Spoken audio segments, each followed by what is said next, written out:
You sick of spending $2 a piece? Some places $3 a piece on these little copper ends for heavy gauge wire,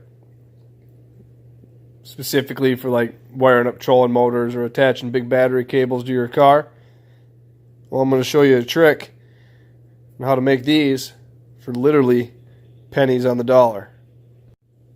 First thing you need to do is head over to your local hardware store, pick up some 3/8 soft copper or whatever size copper fits your specific wire needs.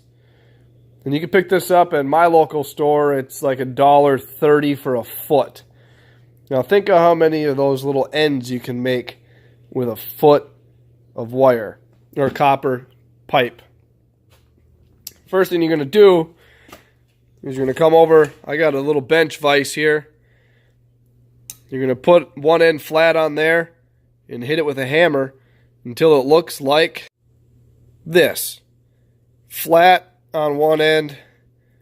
You got the rest of the pipe on the other. But don't cut it off yet because you can use this as a handle.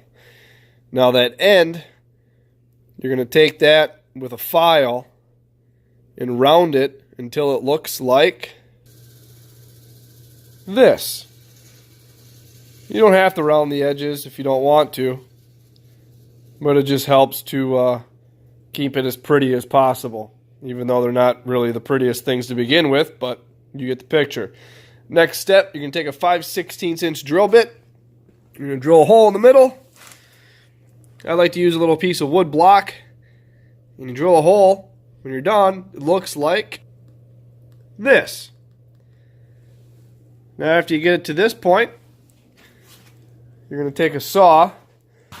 I like to use a band saw, that little handheld one right there. You're going to cut off the end. And then when you're done, you end up with a little copper end for heavy gauged wire.